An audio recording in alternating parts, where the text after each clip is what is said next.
అందరికీ నమస్కారం. నేను గత 4 సంవత్సరాలుగా పడుతున్నటువంటి మనోవేదన ఆ స్వామివారి దయ వల్ల మరి కంప్లీట్ గా నేను ఏదైతే చెప్తూ వచ్చాను, సత్యం నా వైపు ఉంది, న్యాయం నా వైపు ఉంది, భగవంతుడు నా వైపు ఉన్నాడని చెప్తూ వచ్చాను.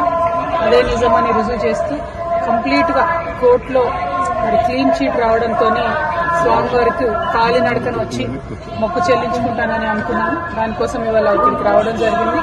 నిన్న కాలినడకన కొండకెక్కి ఈరోజు పొద్దున్నే స్వామివారి దర్శనం చేసుకోవడం జరిగింది. మరి అదేవిధంగా రాబోయే రోజులలో తెలంగాణ రాష్ట్రంలో తెలంగాణ ప్రజల పక్షాన తెలంగాణ ఇంటి పార్టీగా పనిచేయడానికి ఫ్యూచర్లో పొలిటికల్ పార్టీని కూడా పెట్టబోతా ఉన్నాను. కాబట్టి దానికి కూడా ఖచ్చితంగా స్వామివారి ఆశీస్సులు ఉంటాయి, దయ ఉండాలని చెప్పి కోరుకొని మరి వాళ్ళు దర్శనం చేసుకోవడం జరిగింది. నేను ఎప్పుడు తిరుమలకు వచ్చినా ఒకటే కోరుకుంటాను, తెలంగాణ రాష్ట్రం బాగుండాలి, తెలంగాణ ప్రజలు బాగుండాలి, ఆంధ్ర రాష్ట్రం బాగుండాలి, ఆంధ్ర ప్రజలు బాగుండాలి. రాష్ట్రాలుగా మనం విడిపోయినా కూడా ప్రజలుగా కలిసి ఉండాలి, ప్రజలందరూ బాగుండాలని మనస్ఫూర్తిగా కోరుకుంటాను. అదే జరగాలని చెప్పి మళ్ళీ ఒకసారి భగవంతుని కోరుకుంటూ థ్యాంక్ యూ. జై తెలంగాణ, జై ఆంధ్ర.